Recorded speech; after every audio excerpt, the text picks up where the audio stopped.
साल से मेरे फादर की फैमिली ने मतलब सारी प्रॉपर्टीज ले ली, सब ले लिया, बट मुझे उससे कोई फर्क नहीं पड़ा। हमने कोई रिएक्शन नहीं लिया, हमने लीगल एक्शन लिया जो यूजुअली सब करते हैं। बट अभी थोड़े टाइम बाद मैं जब मुंबई आई तो मॉम वहाँ पे अकेले रह रही है।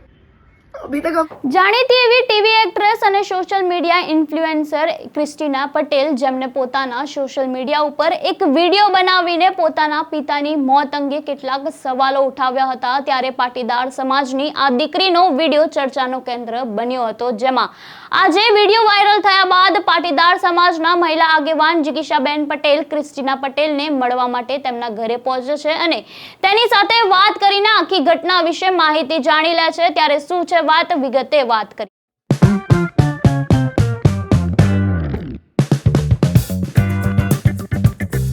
નમસ્કાર, હું આપની સાથે પ્રિયા નાયક, આપનું પીએન ન્યૂઝમાં સ્વાગત છે।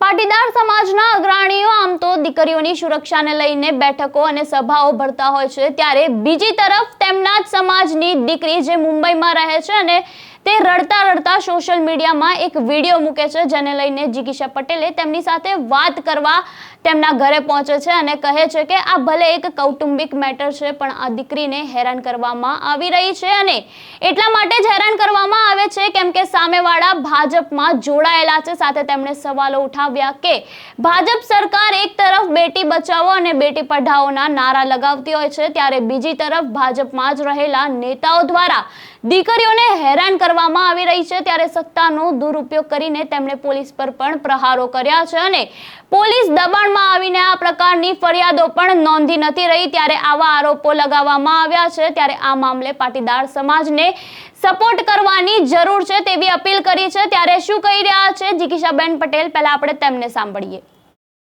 નમસ્કાર, હું છું જિગીશા પટેલ। આજે રાજકોટની અંદર એક દીકરીને ત્યાં આવી છું જેનું નામ છે ક્રિસ્ટીના પટેલ અને એના મમ્મી છે સાથે। કુટુંબિક મેટરની અંદર એમના મોટા પપ્પા અને એના દીકરા આ મા દીકરીને એટલી હદે હેરાન કરી રહ્યા છે અને એનું રીઝન ખાલી એટલું છે કે એ લોકો બીજેપીની સાથે સંકળાયેલા છે, સત્તા સાથે સંકળાયેલા છે। આજે મારે એટલું જ કહેવું છે કે બીજેપીની અંદર બેટી બચાવો બેટી પઢાઓના નારા લાગી રહ્યા છે, તો આજે બીજેપીના કાર્યકર્તાઓ કે હોદ્દેદારો એની પોતાની ઘરની બહેનો દીકરીઓને આટલી હદે હેરાન કરશે સત્તાનો દુરુપયોગ કરીને। અને મારા પોલીસ તંત્રને પણ કહેવું છે કે પોલીસ તંત્ર પણ શું ખાલી બીજેપીના નેતાઓના ઇશારે જ કામ કરશે? આજે એ લોકોની ઘરની અંદર આવીને એની ઉપર હાથ ઉપાડવામાં આવે છે અને ઘર ખાલી કરવાનું કહેવામાં આવે છે, જ્યારે આ લોકો પોલીસ સ્ટેશને જાય છે તો પોલીસવાળા એનો કેસ પણ નથી દાખલ કરતા। શું આ ન્યાય છે? આમ લોકોને જ્યારે જનતાને જ્યારે ન્યાયની જરૂર પડશે તો ન્યાય લેવા ક્યાં જશે? તો આવા ગુંડાઓની બીજેપીને જરૂર શું છે? આજે હું એમના ન્યાય માટે થઈ અને એમની સાથે આવી છું અને હું તમામ લોકોને એવી વિનંતી કરું છું કે આવા કેસ વારે વારે ન બને અને પોલીસ તંત્ર પોતા એના કહેવાય કાયદામાં રહીને કામ કરે એટલા માટે થઈ અને આ મુદ્દા માટે સપોર્ટ કરજો। આ બધો પ્રોબ્લેમ પ્રોપર્ટીનો છે। મારા ફાધરની ડેથ પછી મારા મોટા દાદાજી છે એ આખા જ બદલી ગયા, કારણ કે એને પૈસા જોતા હતા અને પ્રોપર્ટી જોતી હતી। મેં એક્શન મારી તરફથી નથી લીધો। મેં ટ્રાય કરી કે સામાજિક લેવલે જો પતતું હોય ને સમાધાન થતું હોય તો આપણે આ વાત ઘરની બહાર નથી કાઢવી, કારણ કે મને ડર પણ લાગતો હતો કે ભાઈ એ એટલા મોટા માણસો છે, મારી પાસે કંઈ છે નહીં હાથ ઉપર કે હું લડી શકીશ।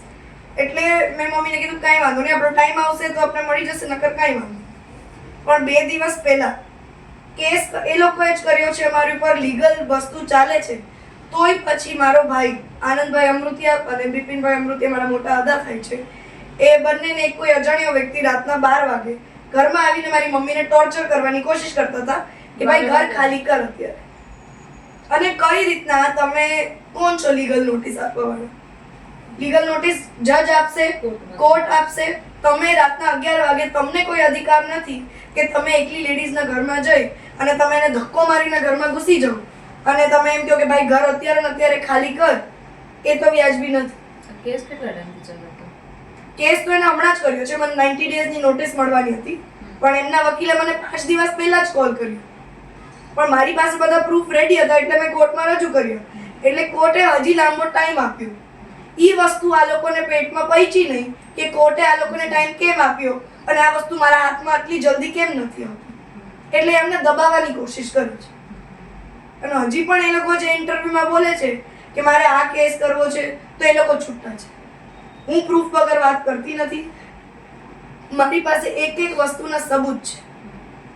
શું હોદ્દા ઉપર છે આ તમારા? જે અદા છે એમનું નામ છે દિનેશભાઈ અમૃતિયા, જસદણના પ્રભારી છે અને બીજેપીના કાર્યકર્તા છે. તો આપે સાંભળ્યા જિગીશા પટેલને અને ક્રિસ્ટીનાને, જેમની સાથે આ ઘટના બની છે. ત્યારે આ ઘટનાને લઈને પાટીદાર યુવતી પોતાના મોટા પપ્પા સામે જે આરોપો કરી રહી છે તે મામલે હવે યુવતીના મોટા પપ્પાએ પણ જવાબ આપ્યો છે. ત્યારે શું જવાબ આપ્યો છે પહેલા આપણે તેમને પણ સાંભળીએ.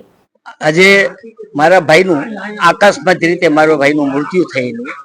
મારા ભાઈથી છેલ્લા 14 વર્ષ થયા મા દીકરી બોમ્બે અલગ રહે છે. મારો ભાઈ એને જે આક્ષેપ કર્યા છે કે રાત્રે મારી ઘરે આવી અને મને ધમકી આપી, મારું ગળું પકડ્યું, એમાં ક્યાંય સીસી કેમેરામાં મારું અહીંયા હાજરી હોય કે મારો ફોટો હોય તો મારું 40 વર્ષનું મારું જાહેર જીવન હું છોડી દઈશ. મારા ઉપર આક્ષેપ કરવાનું કારણ એ છે કે આજે જે કઈ મિલકત છે, મિલકત પચાવવા સિવાય અને મિલકત દબાવી અને લેવા સિવાય બીજું કોઈ કારણ નથી. અને જો મારા ભાઈ પ્રત્યે અને ક્રિસ્ટીનાના પપ્પા પ્રત્યે જો એને એટલી લાગણી હોય તો મારો ભાઈ 14 વર્ષ ત્યાં એકલો રહેતો હતો. અમે એને હાચવતા હતા. મારી ઘરે મહિનો 2 મહિના મારી ઘરે રોકાય, મહિનો 2 મહિના મારા ભાઈની ઘરે રોકાય. મારો જ્યારે પરેશ માંદો પડતો આઈસીયુ રૂમમાં 14 થી 15 વખત આઈસીયુ રૂમમાં દાખલ થયો. જાગનાથ માં એક ડોક્ટર છે, એ ડોક્ટર નું નામ આપીશ તમને, હું બિલ પણ રજૂ કરીશ કે કેટલા બિલ ચૂકવા. તે બી મારા ભાઈની ખબર અંતર પૂછવા એની દીકરીને કે એના ઘરવાળાને તે બી કોઈ દી મનમાં એમ ન થયું કે મારો ઘરવાળો આજે માંદો છે કે મારા પપ્પા માંદા છે તો આપણે રાજકોટ જઈને આપણે એના ખબર અંતર પૂછી. એ કોઈ દી આવવાનું ન થયું. આજથી 6 વર્ષ પહેલા મારા પપ્પાનું મૃત્યુ થઈ ગયું. તે દી કોઈ દી એને મા દીકરીને આવવાનું હુઈજ્યું નહીં. તે પછી મારા છેલ્લા 3 વર્ષ પહેલા મારા બાપુ 1.5 વર્ષ પહેલા મારા બાનું મૃત્યુ થયું. તે દી કોઈને એને આવવાનું હુઈજ્યું નહીં. તેથી એને માનવતા હોય તો એને આવવું જોઈએ ને. તેથી કોઈ દી આવ્યા નથી. જ્યારે મારા ભાઈનું આકસ્મિક મૃત્યુ થયું ત્યાંથી અમે એને જાણ કરી છે કે ભાઈ તમે સવારે અહીં આવી જાજો, આપણે સવારે આપણે એની. અને આજે આક્ષેપ કરે છે કે મારા ભાઈનું એને મર્ડર કરી નાખ્યું. આજે આવા પાયા વિહોણા આક્ષેપ કરે અને ભાજપને અને રાજકોટ પોલીસને બદનામ કરવાનું એને કૃત્યો એ સિવાય મિલકત પચાવવા સિવાય બીજું કોઈ જાતનું એના મનમાં કારણ નથી. આજે મારા ભાઈની મિલકત, કોઈ પણ મિલકત મારા નામે હોય અને જો હું એને ન દેતો તો મારું જાહેર જીવન હું છોડી દઈશ. ઈ તો એમ કે છે કે દિનેશભાઈના કહેવાથી રાજકોટ પોલીસ ફરિયાદ લેતી નથી. મારે પણ પોલીસ ભાજપમાં તો કોઈ પણ ભાજપમાં, હું તો 40 વર્ષથી ભાજપમાં છું.